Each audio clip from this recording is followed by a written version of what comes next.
Je sais de quoi je vous parle, mes amis. Le jour où vous allez arriver à dompter votre langue, à la crucifier, vous allez vous rendre compte que maîtriser sa langue, ça vaut plus que des jeûnes. Vous pouvez jeûner 40 jours, 3 fois 40 jours, mais si vous ne maîtrisez pas votre langue, croyez-moi, c'est caduc. Regardez, on va lire dans Épître de Jacques, chapitre 3, le verset 1 jusqu'au verset 12. On va beaucoup lire la Bible. On doit beaucoup lire la Bible parce que il y a des gens qui ne la lisent pas. Donc, on va beaucoup lire la Bible. Ne soyez pas nombreux à vouloir être des docteurs. Mes frères, car vous savez que nous subirons un jugement plus sévère. Voyez? Nous branchons tous de plusieurs manières. Mais si quelqu'un ne branche pas en parole, c'est un homme parfait, capable de tenir tout son corps en bride. Oh my God. L'apôtre Jacques dit, nous branchons tous de plusieurs manières. Mais si quelqu'un ne branche pas en parole, c'est un homme parfait, capable de tenir tout son corps en bride. Oh Ramashotur. Koryama Yutokuru. Si quelqu'un ne branche pas en parole, c'est un homme parfait, capable de tenir tout son corps en bride. Voyez, capable de tenir sa sexualité en bride, capable de tenir ses mains en bride, capable de tenir ses mouvements en bride, si quelqu'un ne branche pas en parole. Et voilà pourquoi je vous parle beaucoup de la langue, j'attaque beaucoup la langue, j'attaque beaucoup les cancans, la médisance, le jugement, les calomnies. Voilà pourquoi je ne cesserai jamais d'attaquer ça. Même quand cela va vous énerver, même quand cela va vous fatiguer. Vous pouvez vous fatiguer d'écouter, arrêter de parler. Ouais. Vous êtes fatigué d'écouter la même chose. Hein? Il y en a qui disent, je suis fatigué d'écouter la même chose. Mais tu n'es pas fatigué de continuer à parler de la même manière. On est fatigué d'écouter la même chose, mais on n'est pas fatigué de continuer à parler toujours mal. Vous voulez vous rapprocher de Dieu. Vous voulez vous rapprocher de Dieu. Je vous pose la question. Des fois on dit, Seigneur, je vais me rapprocher de toi. Seigneur, je vais me rapprocher de toi. Je t'aime. Tu veux te rapprocher de Dieu. Voilà le chemin. Ta langue. Le chemin du paradis est dans ta langue. Oh my God. Le chemin du paradis est dans ta langue, mes amis. Ta langue, ta langue, ta langue. Kanga monoko, biloba loba, kanga yangonan. Bavardage. Voyez, c'est pour cela même Jean-Baptiste dans le désert, il était seul. Il n'avait personne avec qui parler. Voilà, le verset 3. Si nous mettons le mort dans la bouche des chevaux pour qu'ils nous obéissent, nous dirigeons ainsi leur corps tout entier. Voyez encore les navires, si grands qu'ils soient, et poussés par des vents impétueux, ils sont dirigés par un très petit gouvernail au gré du pilote. Si tu veux orienter ta destinée, vous voyez, ta langue peut t'amener dans la destruction. Ta langue peut t'amener dans la victoire. Ta langue peut t'amener au ciel. Ta langue peut t'amener au paradis. Ta langue peut t'amener à la malédiction. Ta langue peut t'amener à la bénédiction. Ta langue peut guérir. Ta langue peut blesser. Ta langue peut tout. D'ailleurs, le paix de l'esprit sort de la bouche de Jésus. Voyez, la bouche, il faut que ta bouche soit la bouche de Dieu. Voyez, il dit, verset 5, de même la langue est un petit membre, mais elle a de grandes prétentions. Voyez comment un petit feu peut embrasser une grande forêt. Or la langue aussi est un feu. Elle est le monde de l'injustice. La langue a sa place parmi nos membres. Elle suit tout le corps, embrasse tout le cours de l'existence, embrassée qu'elle est par la géhenne. Écoutez, la plupart des malédictions, la plupart des maladies, la plupart des catastrophes, la plupart des problèmes que nous vivons, c'est la langue, c'est pas le diable, c'est pas le sorcier. Pourquoi je vous dis ça? Parce que normalement, Jésus a mis un cadenas, une barrière devant notre bouche. Satan ne peut pas nous faire entrer un poison dans la bouche parce que Jésus est là devant. Il a déjà vaincu. Il n'a aucun droit, Satan, de mettre la malédiction dans ta vie parce que tu as été racheté par le sang de Jésus. Il n'a pas le droit de détruire ta vie ni ton mariage. Écoutez-moi bien. Il n'a même pas le droit de détruire ton mariage. Voilà pourquoi je dis aux femmes, même quand tu es fâché dans la maison, ne dis pas n'importe quoi. Hein? Il y a des femmes, lorsqu'elles sont énervées, elles disent à son mari, de toute façon, je partirai. De toute façon, je partirai. De toute façon, on va divorcer. Oh, femme insensée, femme stupide, homme stupide. Tu ne sais pas que de paroles que tu prononces, le diable en profite. Des paroles que tu prononces, le diable le récupère. Elles ne partent pas nulle part, le diable les récupère. Et quand il se saisit de ces paroles, il a un droit légal, un droit spirituel légal de les accomplir dans ta vie. Des fois tu dis, ah, on a maudit mon enfant. Alors que c'est toi, papa, qui a maudit ton enfant. En lui disant tous les jours, tu es bête, tu es bête, tu es bête, tu es bête. Il finit comme une bête. En disant tout le temps, en insultant tout le temps l'enfant, le diable profite et saisit ses paroles. Les sorciers profitent. Voilà comment les gens disent, ah Bishop, dans notre famille, nous sommes envoûtés.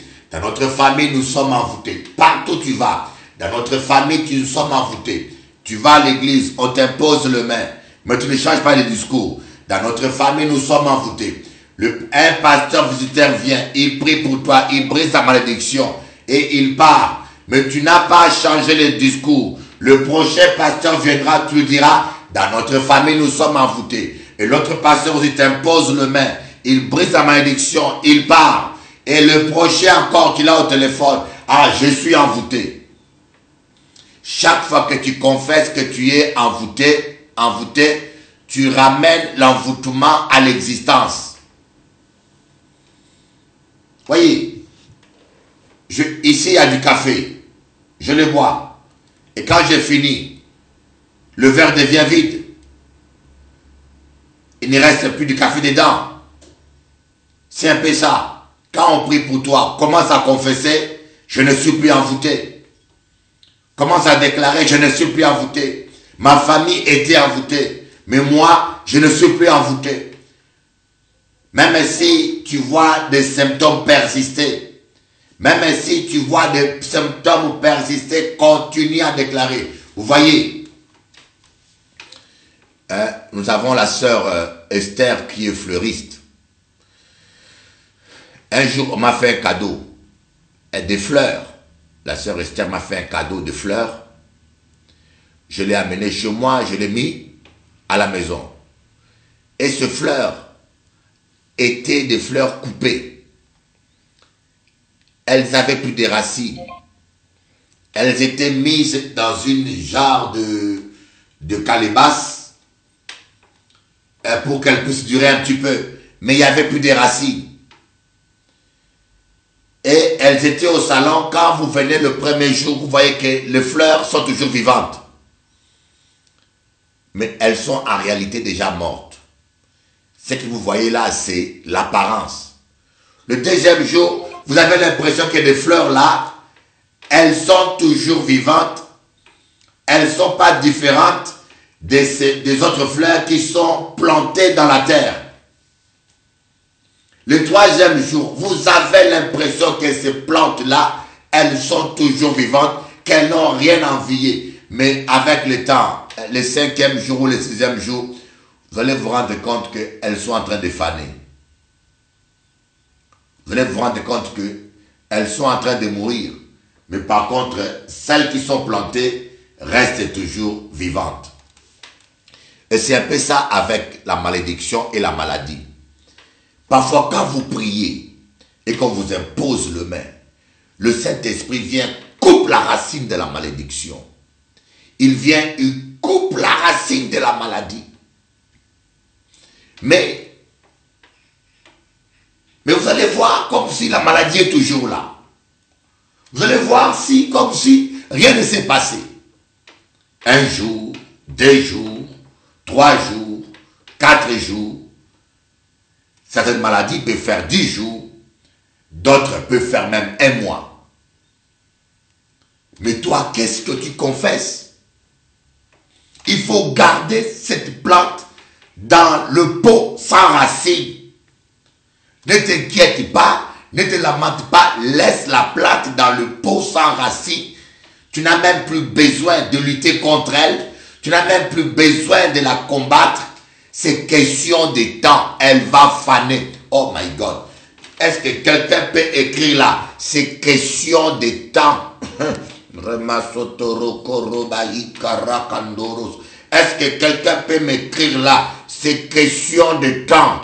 Oh my God. Sinon je ne prêche plus. Est-ce qu'il y a quelqu'un qui peut dire merci, merci Pascal Prosper moi. C'est question de temps. Aïe aïe aïe.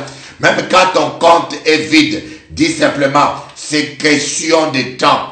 Même si tu as, dis simplement, c'est question de temps. Roma Shata Rokoto Roba Sakamana Yanda Gloriandara Bayoto Koroba Shikaraba Sekamana Yondoro Kanda. C'est question de temps.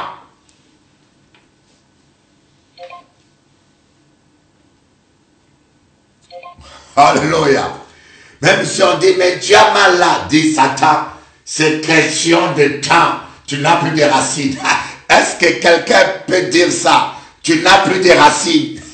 Tu n'as plus de droits sur moi. Tu n'as plus de racines. À la croix, on a coupé tes racines.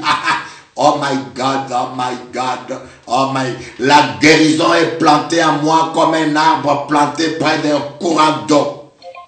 Mais toi, la maladie, tu n'as plus de racines. Oh, c'est question de temps. C'est seulement question de temps.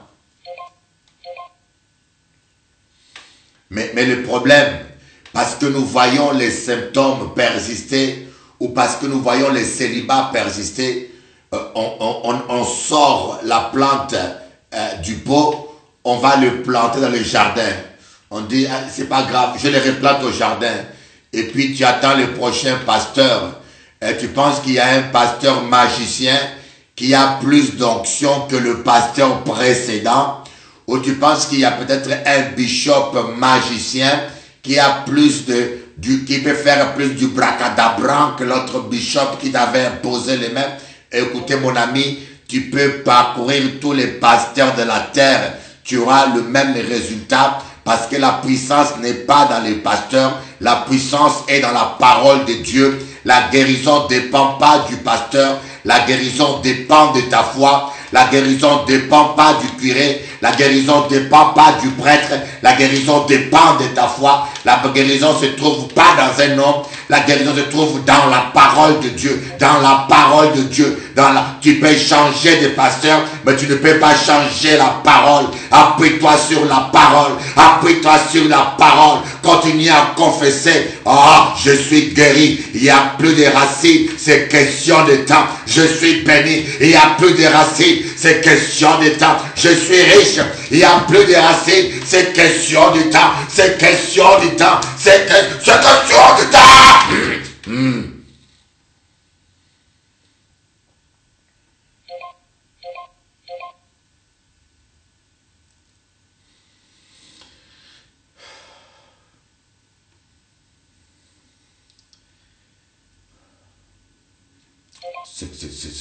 C'est question du temps. C'est question du temps, mon ami. Appuie-toi sur cette parole en disant, voyez, la langue peut ouvrir. La langue peut faire descendre l'onction dans une salle. La langue peut déclencher les délivrances. Comme la langue peut bloquer les délivrances. La langue, ta langue, mes amis.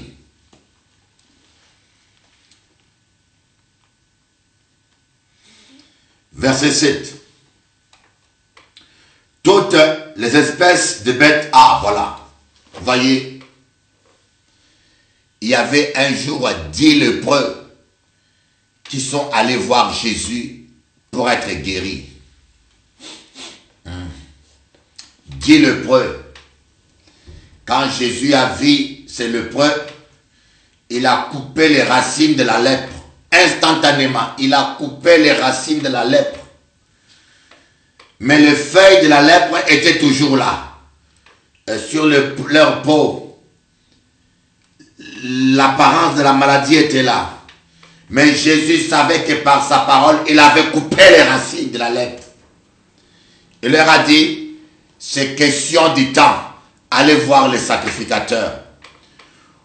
Vous n'avez pas besoin encore que je vous impose le main. Vous n'avez pas besoin de voir. C'est question de temps. Allez voir les sacrificateurs. Je ne sais pas s'ils avaient 10 km à faire. Je ne sais pas s'ils avaient 15 km à faire. Mais ces gens-là ont marché. Des lépreux, ils ont marché avec leur lèpre. Comme des couillons, comme des idiots. Ils ont dit, Jésus a dit, allons-y, nous qu'à aller. Jésus a dit, et vous savez, normalement, un lépreux allait voir le sacrificateur quand il était guéri. Aïe, Zandouane, Boalouba, Djikema, Ekele, Mamouani, Tchulombo, Tchadjinene, aïe, aïe, aïe, aïe, aïe, aïe.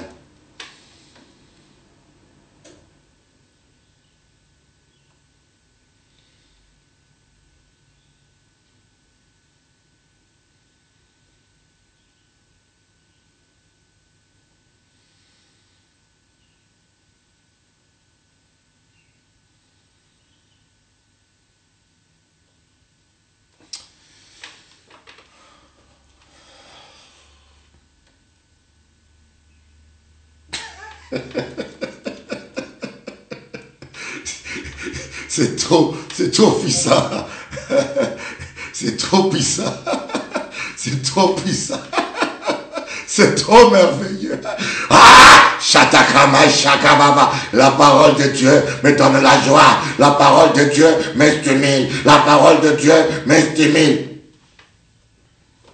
Normalement, un sacrificateur, un lépreux va voir un sacrificateur quand il constate sa guérison.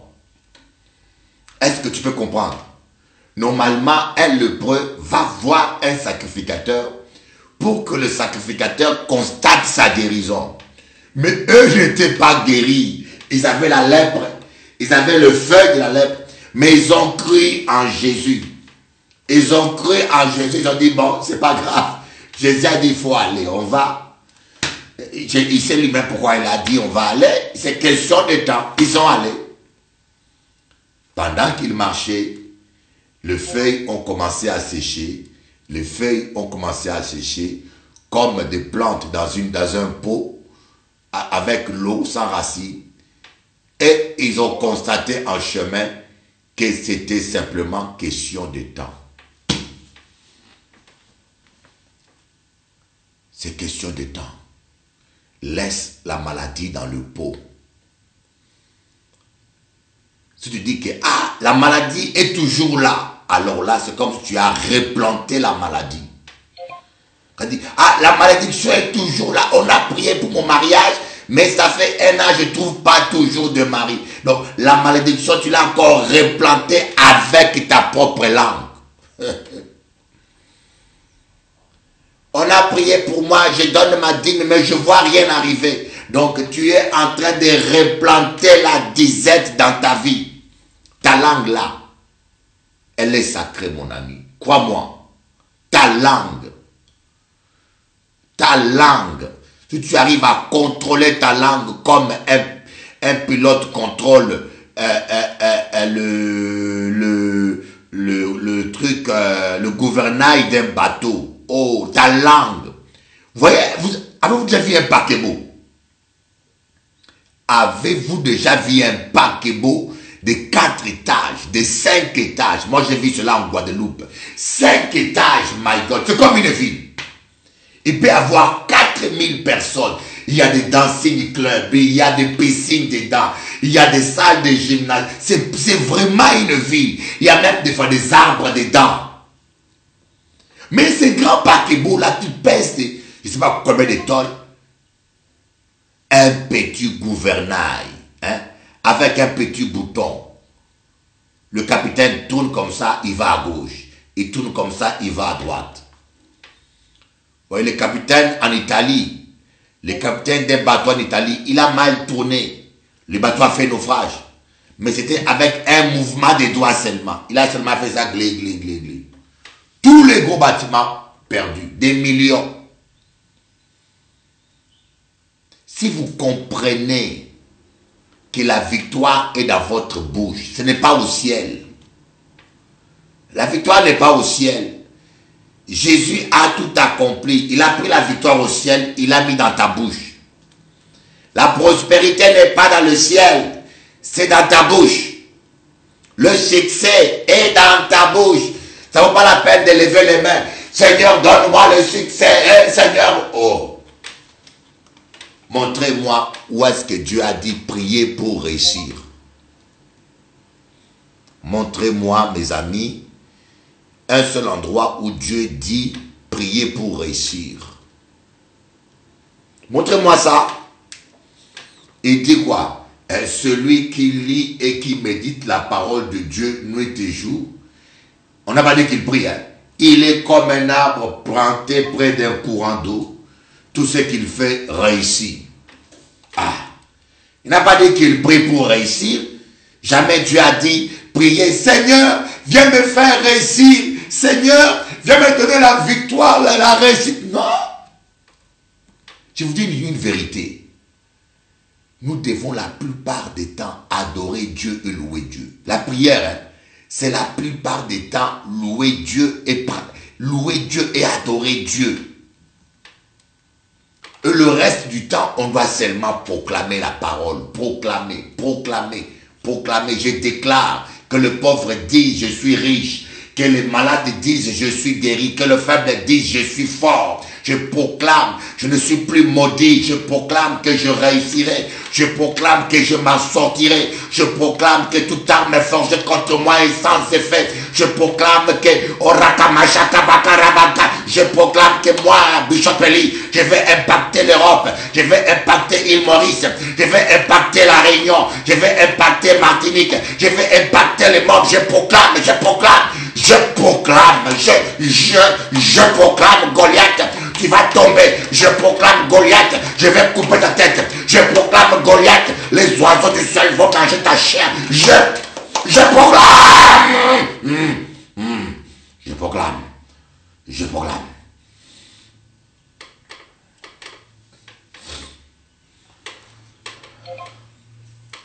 C'est dans ta bouche.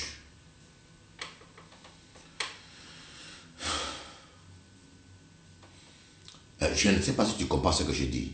C'est dans ta bouche.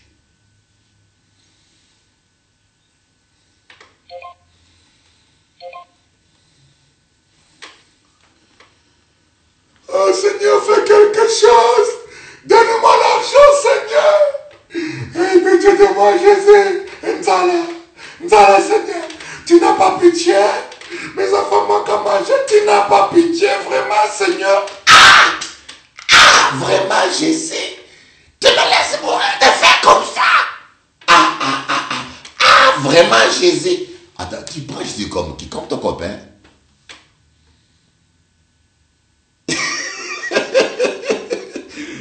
Tu prends Jésus comme...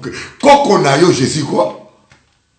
Ou tata moi si? Ton copain c'est Jésus. Commence par donner ta dîme. La parole dit, donne ta dîme. Tu verrais si je n'ouvrirai pas pour vous les écluses des cieux. Donne ton offrande. Soutiens l'œuvre de Dieu. Soutiens les hommes de Dieu. Et arrête de parler de la pauvreté. Dis au nom de Jésus, l'Éternel est mon berger, je ne manquerai de rien. C'est question de temps. Même si le frigo est vide, c'est question de temps. Quand tu prends une graine de maïs, tu le sèmes. Hein? Tu le sèmes. Demain, tu vois, rien ne pousse. Tu dis, c'est question du temps. Ça sortira. Après, demain, tu regardes, rien ne pousse. Tu arroses.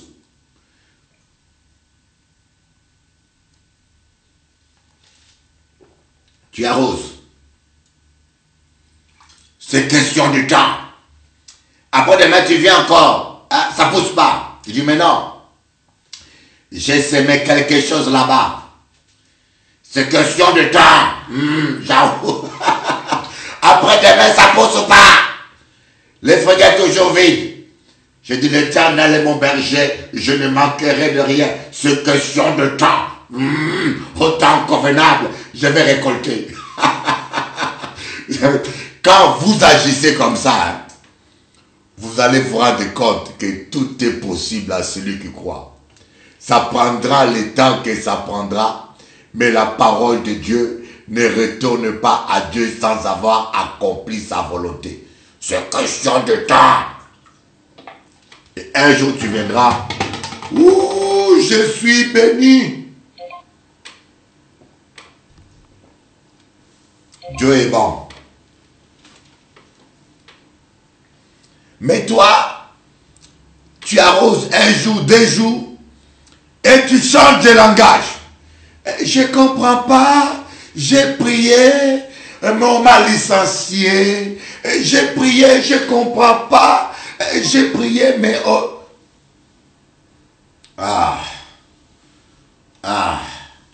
Voilà un exemple. Je vais vous donner un exemple. Hein. Je connais une sœur. Il y a une sœur qui était fiancée avec un homme. Mais ce fiançailles-là n'était pas dans le plan de Dieu. Cette sœur était fiancée avec un homme, mais ce fiançailles-là n'était pas dans le plan de Dieu. Alors, il a commencé à prier pour son mariage. Il parlait en langue, il priait pour son mariage. Il est venu me voir. On l'a imposé les mains pour son mariage. Et pour lui, il allait se marier avec cet homme-là. Et il a déclaré, Seigneur, que ta volonté parfaite s'accomplisse dans ma vie. Je déclare, je vais vivre ma destinée. Bah! Lorsqu'il a déclaré qu'il va vivre sa destinée, le lendemain matin, son fiancé est venu, il lui a dit, écoutez, je te déteste, moi et toi, c'est fini. Le monsieur est parti. La dame a dit, mais c'est pas possible. Le pasteur a brisé la malédiction dans ma vie. Je crie à la parole de Dieu. Le diable a volé mon mari. Les sorciers ont brisé mon mariage. Il a commencé à se culpabiliser. Jusqu'à ce qu'il est allé voir son pasteur. Son pasteur lui a dit, Dieu t'a délivré. Cet homme-là n'était pas celui que Dieu avait prévu pour toi. Il perdait ton temps. Celui que Dieu a prévu pour toi vient bientôt. Et en fin de compte, quelques mois après, elle a rencontré la personne que Dieu a prévu pour elle. Elle a vécu la destinée. Même quand vous voyez les signes contraires, ne vous inquiétez pas. Même quand vous priez pour le travail, on vous licencie, c'est qu'il y a un meilleur pour toi. Même quand le vent est contraire, ne vous inquiétez pas. Jésus a dit, si vous dites à cette montagne, ôte-toi de là et va te planter au fond de la mer, si vous ne doutez pas, vous le verrez s'accomplir. Vous voyez? Si vous dites, là vous proclamez, à cette montagne, de quitter là, de s'enfoncer dans la mer, question de temps. Si avec le temps, vous ne doutez pas, vous le verrez s'accomplir. Si avec le temps, si vous ne doutez pas, donc n'importe quelle montagne, mon ami, ta maladie, ta malédiction, les envoûtements, si vous ne doutez pas, même si les symptômes persistent, même si les vents, même si ça s'empire, même si les vents contraires viennent, ne pense pas que c'est un pasteur, mais c'est la parole qui guérit, c'est la parole qui guérit, c'est la parole qui bénit, c'est la parole qui délivre, c'est la parole. Appropriez-vous la parole, parlez la parole, confessez la parole, pensez la parole, en méditant la parole de Dieu jour et nuit, en méditant, en lisant la parole de Dieu jour et nuit, elle rentre en nous, elle commence à vivre en nous, on commence à la parler, on va réussir dans toutes nos entreprises en parlant la parole, en pensant la parole, parce qu'on médite la parole, nuit et jour, on la lit nuit et jour, la parole de Dieu, au commencement était la parole, et la parole était avec Dieu, et la parole était Dieu, en elle était la vie, toute chose qui a été créée par la parole, crée la guérison par la parole, crée la réussite par la parole, crée la prospérité par la parole, crée ta délivrance par la parole, saisis la parole, saisis la parole, ce n'est pas un homme, ce n'est pas un pasteur, c'est la parole, c'est la parole, c'est la parole, c'est la parole.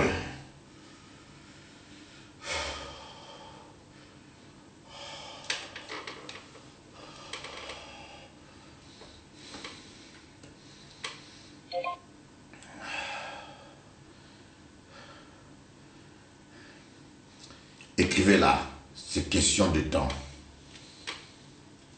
Écrivez-moi ça s'il te plaît, écrivez là-bas, va vite écrire, question de temps.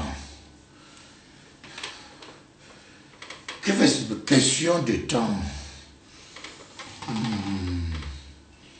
Vous n'écrivez pas, moi j'arrête de prêcher, je prêche plus, c'est fini.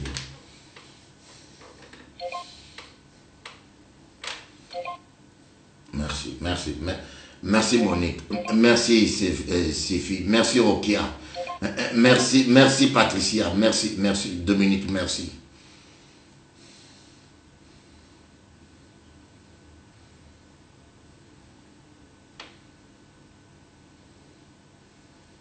C'est question de temps. Merci Luciane, c'est question de temps.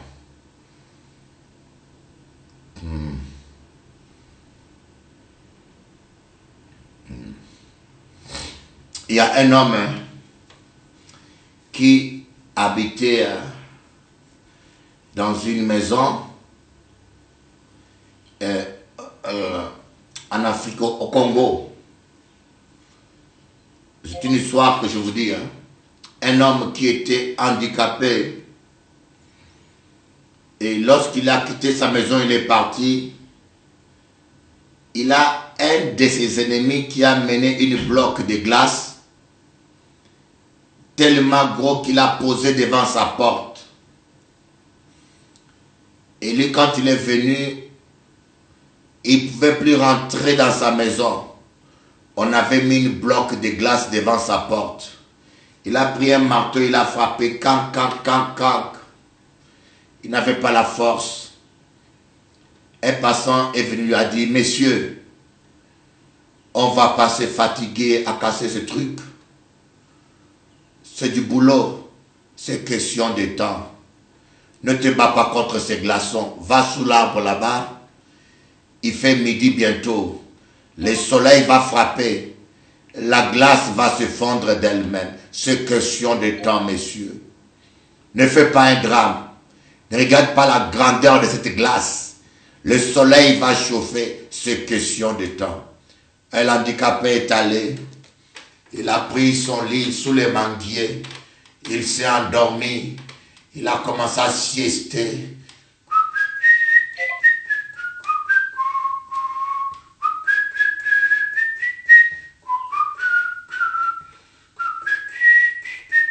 I will love you.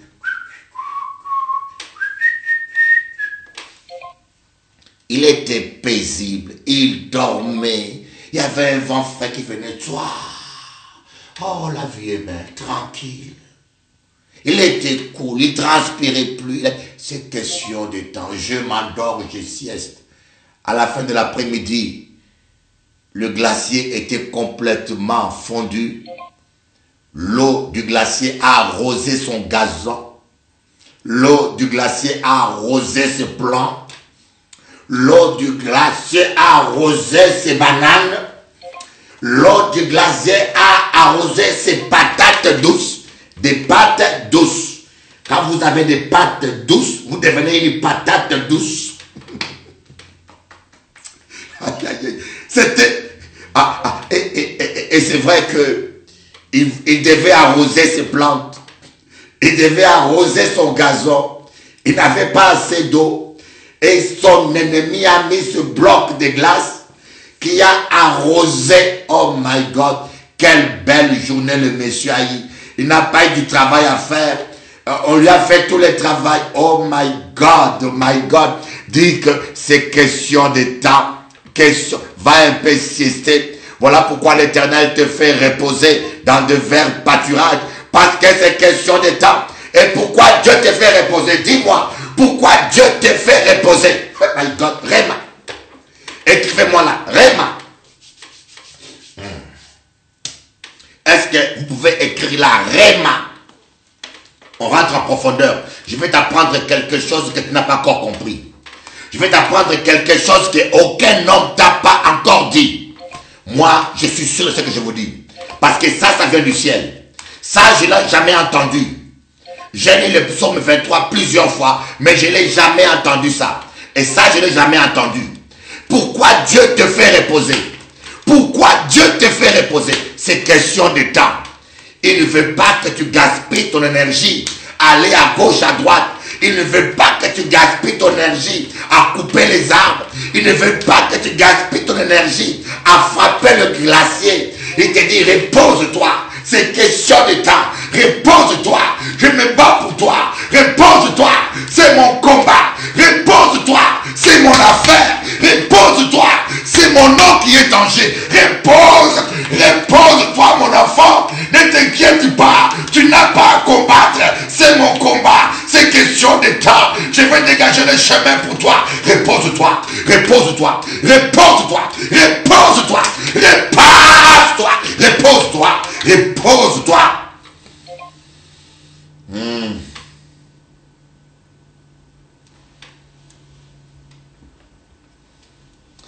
Quand Dieu te dit repose-toi, c'est que Ève, elle vient bientôt.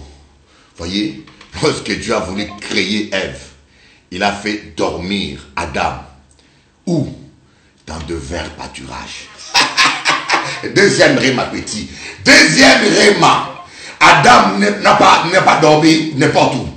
Dieu a fait reposer Adam un profond sommeil dans de verts pâturages. Alors, quand Dieu te fait reposer reposer quelque part, ça veut dire quelque chose de bien arrive.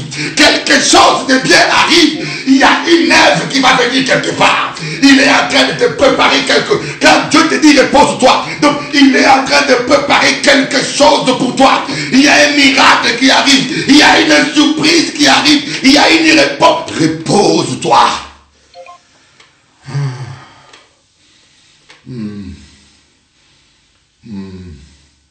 Mais si tu ne te reposes pas, mais tu empêches à Dieu d'enlever la côte pour faire le miracle. Voyez, et Dieu veut faire le miracle. Voyez, écoutez bien, écoutez bien. Voyez, pour faire le miracle, pour Adam, Dieu avait pris la côte. Troisième rime. Écoutez bien, là nous sommes maintenant au troisième rima. Premier rima, il te fait reposer. Il te fait reposer parce qu'il veut combattre pour toi. Il ne veut pas que tu te fatigues. Il veut travailler pour toi. Deuxième rima, il te fait reposer comme il a fait reposer Adam. Parce qu'il prépare une bonne bénédiction. Et troisième rima, il te fait reposer parce que il a besoin de la côte. L'os. L'os, voyez. Pour Adam, il fallait qu'il prenne l'os, voyez. Sans l'os, il n'y aurait pas eu ce miracle. Il n'y aurait pas eu d'Adam, d'Ève. Sans l'os, il n'y aurait pas eu d'Ève, voyez. Il fallait qu'il soit reposé. Et si Adam ne se reposait pas, il n'y aurait jamais eu de miracle. Vous êtes d'accord avec moi? Il n'y aurait jamais eu d'Ève.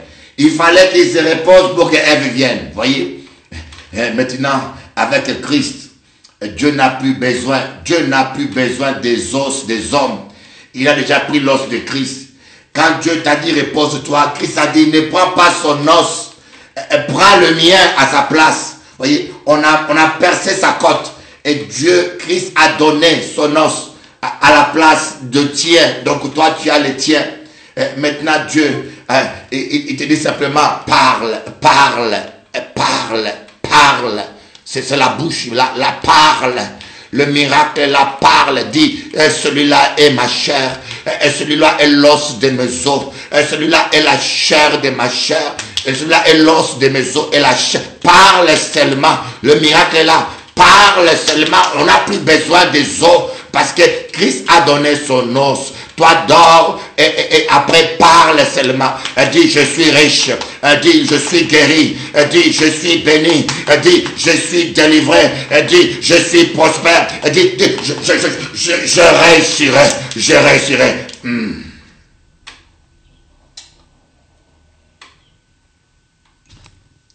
Petit, est-ce que Ozomona Modindo? Est-ce que Ozomona Modindo? Tolongwe na Jacques, tokeiti na jeunesse petit. Moni, nora comme bamba kabaka bamba titre docteur. Vous voyez ta bibliothèque. Ce qui vient d'en haut petit. À ton bondi singa, à ton bondi singaï. Hein? On voit les fruits par les œuvres. Le Père même, je peux te dire, mon Père même. Ah, mon Père m'aime et il me révèle des choses profondes et cachées. Voilà, on va continuer là. Voilà, verset 8, hein. 7. Toutes les espèces de bêtes sauvages, d'oiseaux et de reptiles, d'animaux marins sont domptés et ont été domptés par l'espèce humaine.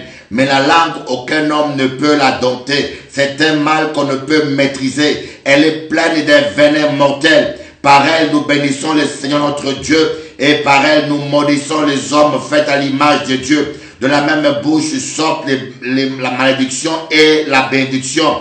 Il ne faut pas, mes frères, qu'il en soit ainsi. La source fait-elle jaillir l'eau dans le même orifice, l'eau douce et l'eau amère?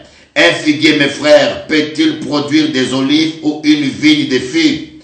Une source salée ne peut pas non plus donner l'eau douce. Nous sommes maintenant à la quatrième rima. Quatrième rima. J'aimerais vous dire une chose. Pourquoi vous n'avez pas besoin de maudire vos ennemis? Je vais vous expliquer un mystère. Écoutez-moi bien. j'aimerais vous expliquer un mystère que les gens n'ont jamais compris. Pourquoi vous n'avez pas besoin de maudire vos ennemis? Parce que cela va devenir, ça va tourner contre nous. Vous voyez un exemple, comment je peux dire ça? Comment je peux expliquer ça? Attends, je me vais expliquer ça un peu par une parabole. Par une parabole.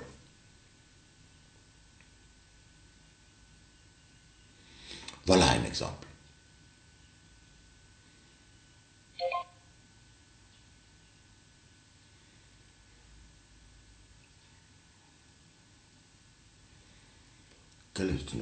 Je cherche une parabole, hein, une image qui peut vous aider à comprendre ça un peu. Une bonne image, attendez.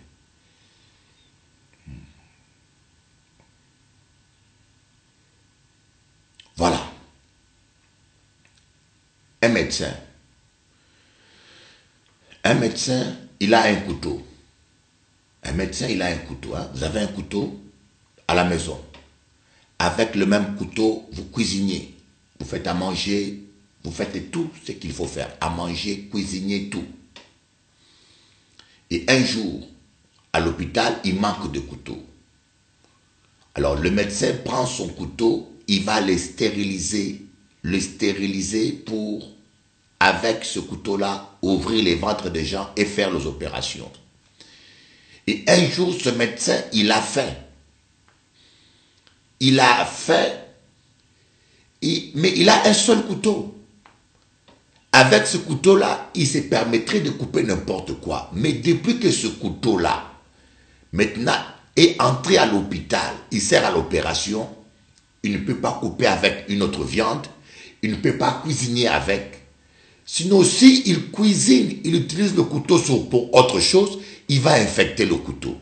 Il va infecter le couteau et le couteau ne pourra plus soigner les malades. Ou bien le couteau sert à soigner les malades, ou bien il sert à autre chose. Et c'est un peu ça. Quand tu viens en Christ, Dieu prend ta langue, il la sanctifie et il met la victoire, il met la prospérité, il met la richesse, il met tout dans ta langue. Alors Dieu transforme ta langue comme une arme. Et si tu utilises cette langue-là, c'est-à-dire que tout ce qui sort de ta bouche est sémé dans ta vie spirituelle. Écoutez-moi bien. Tout ce qui sort de ta bouche est une sémence dans ton jardin. Même quand tu vas maudire quelqu'un, c'est une sémence que tu sèmes dans ton jardin. Et quand tu vas bénir quelqu'un, c'est une sémence que tu sèmes dans ton jardin. Quand tu vas insulter quelqu'un, c'est une sémence. Tu insultes quelqu'un, mais la sémence est dans ton jardin. Voilà pourquoi on dit, ne répondez pas insulte pour insulte, malédiction pour malédiction. Et le secret, vous n'avez pas besoin de maudire vos ennemis. La parole de Dieu les maudit. Vous n'avez pas besoin de... Écoute-moi bien. Vous n'avez pas besoin de maudire ou de souhaiter le mal sur les gens parce que la parole de Dieu elle-même les maudit. Dieu a dit à Abraham, celui qui te bénit sera béni, celui qui te maudit sera maudit. Donc si quelqu'un vient te maudire, Dieu lui-même veille sur sa parole pour l'accomplir. Parce que la bénédiction d'Abraham est en toi. Est-ce que tu comprends? La bénédiction d'Abraham est en toi. Donc ce que Dieu a dit à Abraham, il est dit aussi à toi. Celui qui te maudit sera maudit. Celui qui te bénit sera béni. Donc quand quelqu'un vient te maudire, tu n'as même pas besoin de prononcer des paroles contre la personne parce que la bénédiction d'Abraham est en toi. Dieu qui veille sur sa parole pour l'accomplir, lui-même Dieu va le frapper parce que c'est la parole, la promesse de Dieu. Et nous sommes pas en train de dire, Seigneur bénis-moi, Seigneur bénis-moi, Seigneur. Mais non, tu vas être béni. Va bénir quelqu'un. Va dire du bien d'un Abraham. Tu vas être béni. Va s'aimer dans la vie d'Abraham. Cherche un Abraham, bénis-le, tu seras béni. Oh Seigneur, bénis mon mariage. Va bénir notre mariage. Des fois, nous demandons à Dieu des choses que nous-mêmes nous pouvons faire.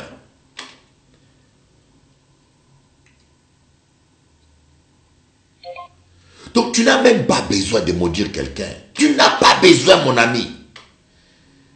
Voilà pourquoi on dit, tu regarderas seulement, tu verras la rétribution des méchants.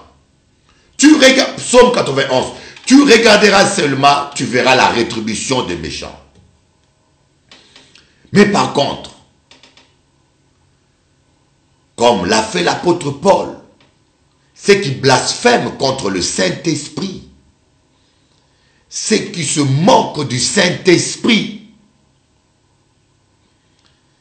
d'après la parole de Dieu, ils sont livrés à Satan. C'est seulement un apôtre qui peut le faire. Quand quelqu'un se moque de Dieu, comme l'apôtre Paul a dit, et ce n'est même pas une malédiction, c'est une bénédiction. Parce que l'apôtre Paul dit qu'il soit livré à Satan pour que son corps soit détruit et que son âme soit sauvée. Donc une telle personne, quand il est livré à Satan, ce n'est pas parce qu'on lui veut du malheur. Ce n'est pas parce qu'on veut le détruire. Ce n'est pas parce qu'on le déteste. On le livre à Satan parce qu'on l'aime. On a compris que cette personne-là ne pourra jamais se repentir. Il ne craint pas Dieu, il ne pourra jamais se repentir. Pour qu'il se repente, il faut qu'il soit livré à Satan, que le diable le malmène, que son corps soit malade, que son corps soit détruit. Et là, il pourra se repentir. Mais son corps sera détruit, mais son âme sera sauvée. Ici, il ne s'agit pas d'une malédiction. Il s'agit d'une bénédiction. Quand l'apôtre Paul dit, j'ai livré Alexandre et Hyménée, non pour les maltraiter, non pour les punir, mais pour qu'ils apprennent à ne plus blasphémer. Quelqu'un qui blasphème, lorsqu'on le livre à Satan, il voit que ses finances sont bloquées, sa santé est bloquée, sa vie est bloquée. Il va dire, c'est vrai, je me suis permis de blasphémer, Seigneur, pardonne-moi. Il peut être sauvé, la personne. Donc, ne mélangeons pas tout. Oh, on dirait que c'est bloqué.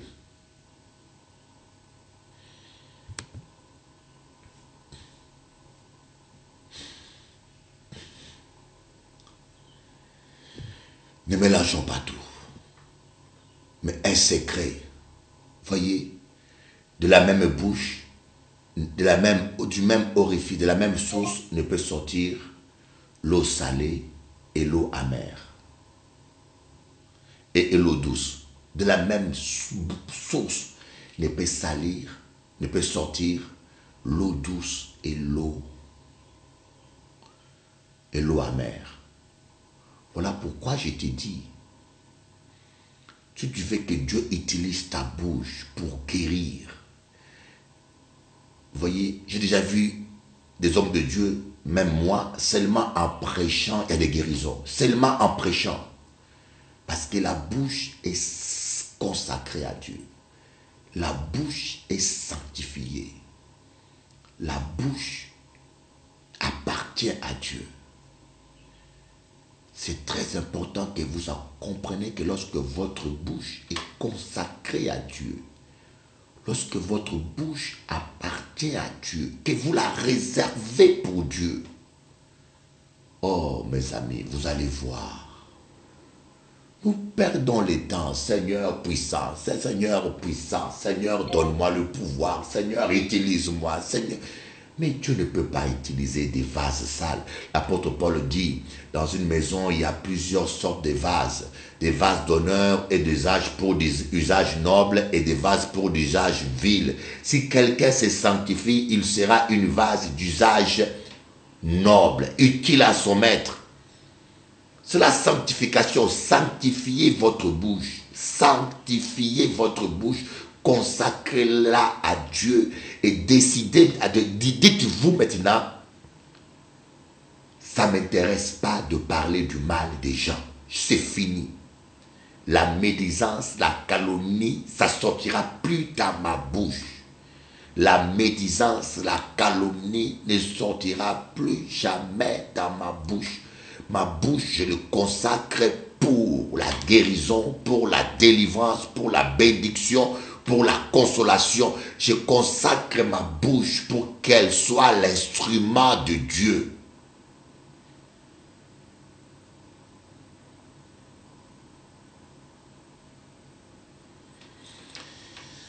Oh, voyez, dites-moi un peu, soyez bénis. Voyez pas que le même Bishop Eli que vous connaissez à Paris n'est pas le même que celui que vous voyez. Est-ce que vous ne voyez pas qu'il y a quelque chose de plus en moi? Je vous pose la question. Et Dieu seul sait que je ne prépare pas ce message. Je suis tellement dans l'onction. Je suis tellement dans l'onction que ça coule. Je ne prépare rien. Dieu seul sait que je ne prépare pas ce message. Il y a un frère qui vient souvent ici me voir. Il peut vous dire qu'il me voit. Je ne prépare pas ce message. Je ne prépare pas. La même personne que vous connaissez à Paris. Oui. Je l'appelle. Mon portable est éteint. Mon portable est éteint. Mon portable est... D'ailleurs, il est coupé. La ligne est coupée. Mais je dois récupérer la ligne parce que c'est là où j'ai des preuves. J'ai des textos et des preuves contre tous mes accusateurs. Donc, je ne peux pas me permettre de perdre cette ligne-là. Quand je reviens à Paris, je vais essayer de payer pour ne pas la perdre.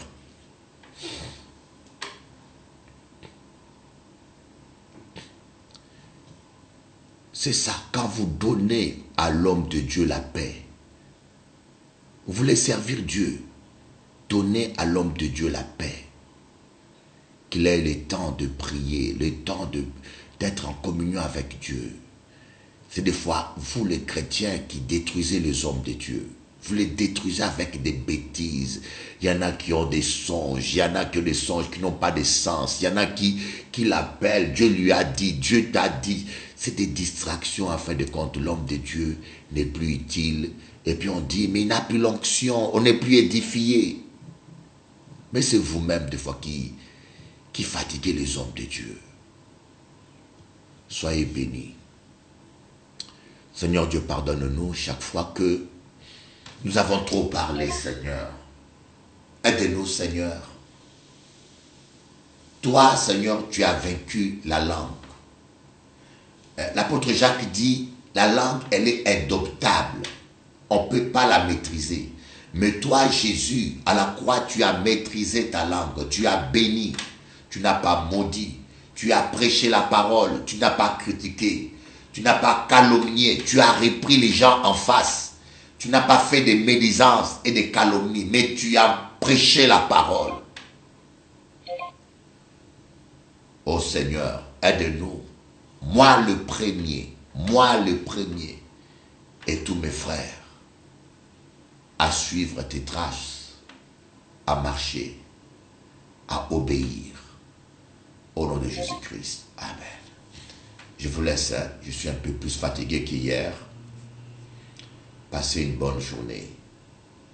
Je souhaite le meilleur pour vous. Écoutez-moi bien. Vous voulez une plus grande onction. Vous savez comment le faire. Et je vais vous montrer la vidéo d'un pasteur qu'on avait sali. Je vais vous la montrer quand même. Hein. Ce pasteur, on l'avait sali. On l'avait sali.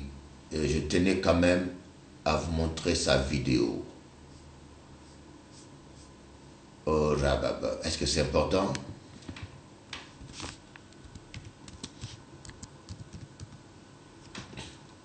Voilà comment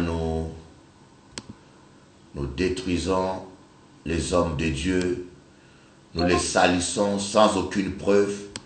Cet homme a été sali, humilié,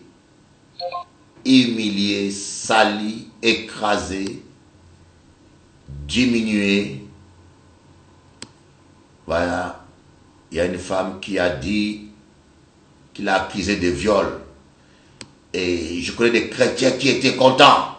Même des chrétiens qui m'ont appelé au téléphone. Bishop Eli.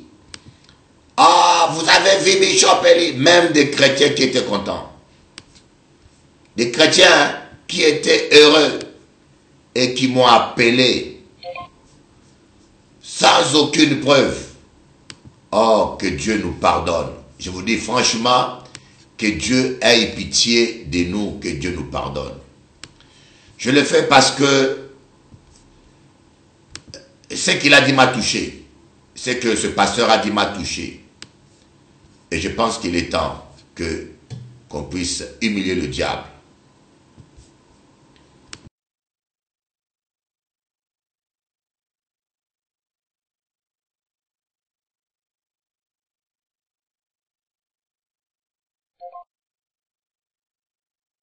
Beaucoup d'entre vous ont vu, je ne dis pas tout le monde, mais beaucoup d'entre vous ont vu une campagne extrêmement sale, extrêmement méchante et diffamatoire à mon encontre.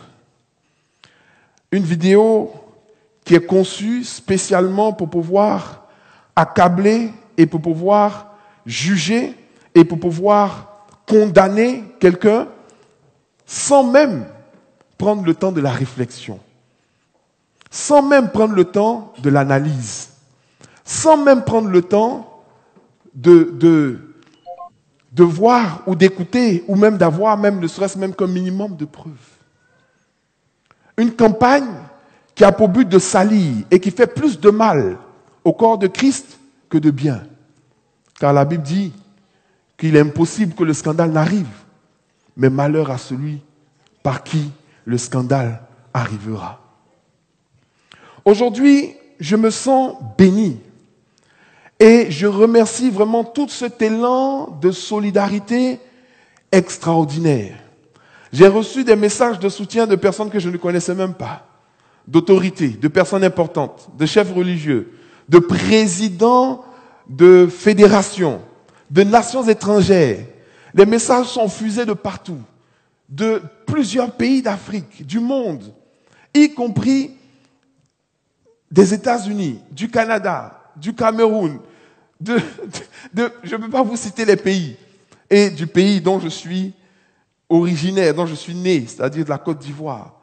Tous les pasteurs, unanimement, tous ceux qui me connaissent, ils ont dit, on a vu ce truc-là, on ne peut pas croire en ça. Ça ne te ressemble pas. Deux, l'accusation, elle est trop grotesque. Et de toutes les façons, la Bible dit qu'on ne peut même pas accuser un ancien sans avoir des preuves de 2 ou de 3 personnes. Parce que ces genres d'accusations sont arrivés plusieurs fois, y compris dans la vie de grands caractères bibliques, tels que Joseph, par exemple, devant la femme de Potiphar. Ils m'ont dit, nous t'assurons notre soutien total. Nous prions pour toi. Et je peux vous assurer que des gens dont j'avais peut-être qui ne se rappelaient plus de moi se sont rappelés de moi. J'ai un soutien extraordinaire de plusieurs milliers de personnes dans le monde. Et ça, déjà, ça me touche. Mais ce qui m'a touché encore le plus, c'est vous. C'est l'Église. Parce que beaucoup d'entre vous ont été choqués, ont été blessés, ont été estomaqués par ce qu'ils ont vu et ce qu'ils ont entendu. Mais ça ne les a pas ébranlés. Et je vous dis, soyez en paix. Ne soyez pas ébranlés. Parce que tout ce qui a été raconté est entièrement et totalement faux. Et nous allons avoir le jour où cela sera révélé au grand jour et où les personnes qui se sont acharnées dans cette campagne de diffamation vont répondre devant les autorités judiciaires, aussi bien en France qu'aux États-Unis d'Amérique. Et ces personnes-là seront condamnées et iront en prison. Rien que pour pouvoir servir de leçon que dans le monde, on n'accuse pas à tort et on ne ment pas. Je vous avais dit la semaine passée que je prenais mon temps pour prier, pour réfléchir, pour demander à Dieu, pour prendre un conseil avant de réagir. La semaine s'est écoulée. J'ai eu le temps de prier. Dieu m'a dit, il y a 2 justices. Il y a la justice des hommes, il y a ma justice à moi. Non seulement Dieu fera justice, mais le fait que les hommes fassent justice aussi, ça dépend de moi. Tous ceux qui s'en prennent à toi, tomberont sous ton pouvoir. C'est toi qui décides. Mais écoutez, je ne peux pas seulement les laisser à la justice de Dieu. Il faut aussi que la justice des hommes aussi fasse son travail. Pour que dorénavant, quand quelqu'un va vouloir diffamer un pasteur ou un serviteur de Dieu sur toute la planète, qu'il ait un exemple, qu'il ait une référence et qu'il sache qu'on peut avoir de la haine à l'égard de quelqu'un, mais on n'a pas le droit de mentir pour détruire ou vouloir détruire cette personne. Vous voulez savoir ce qui, pas grosso modo ce qui s'est passé, mais dans cette campagne, qu'est-ce que moi j'ai à dire? Cette femme, oui, je l'ai rencontrée. Je l'ai rencontrée lors de mon installation en France. Lorsque je suis arrivé, quelques mois après, j'étais en train de circuler au Blanc-Ménil, et cette femme m'a approché. Elle m'a dit, pasteur, c'est vous le prophète Jem Kakou? Je dis oui. Oh, je vous connais, vraiment, vous êtes un grand homme de Dieu. Je suis vos enseignements sur Internet. Je suis une nouvelle pasteur, une servante de Dieu. Je veux servir le Seigneur. J'ai une salle et j'aimerais que vous puissiez utiliser cette salle parce que je la loue les matins à une église congolaise, mais le soir, il n'y a personne dans cette salle. Je lui ai dit, ça tombe bien, moi-même je cherche une salle. Donc, je vais aller voir. Si ça convient, pourquoi pas? Et effectivement, je suis allé. Elle avait un groupe de personnes qu'elle réunissait les samedis après-midi. Je suis allé avec le pasteur Cyril qui est là. Il y avait en tout 3 personnes. Elle, 2 personnes, et puis il y avait nous 2. On était maximum 5 dans cette salle-là. Lorsque j'ai décidé de commencer, sur la base qu'elle met la salle à la disposition et je travaille. Et elle était là pour apprendre. Elle était là pour être formée. Elle était là pour être encadrée. Et lorsque je me suis rendu compte que ses objectifs étaient différents et que ses visées étaient différentes, j'ai mis fin à notre collaboration. Certaines personnes étaient là au Blanc-Ménil.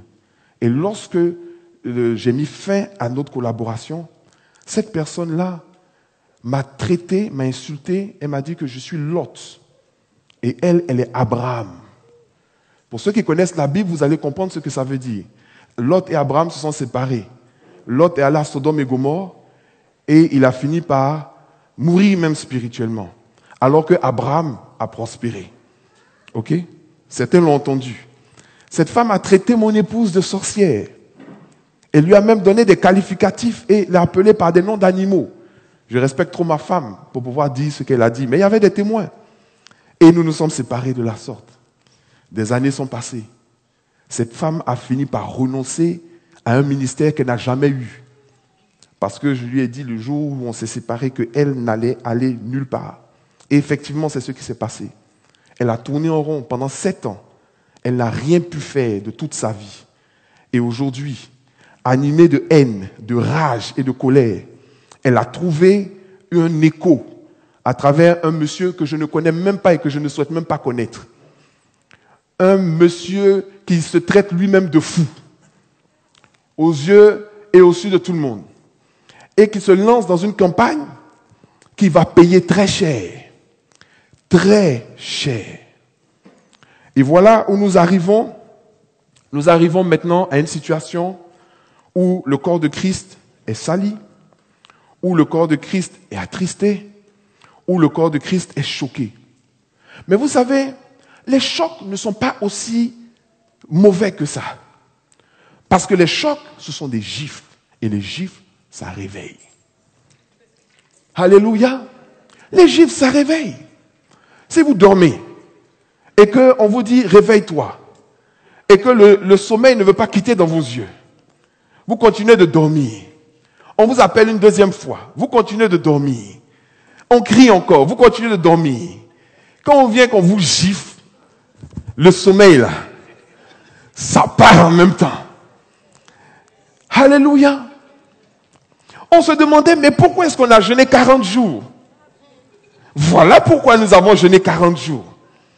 Je me rappelle que le 40e jour de jeûne, lorsque j'ai réuni tous les responsables, alors que je n'étais informé de rien, j'avais déjà reçu un songe dans lequel une femme était venue m'agresser, je l'avais dit à mon épouse, mais je ne savais même pas d'où ça venait.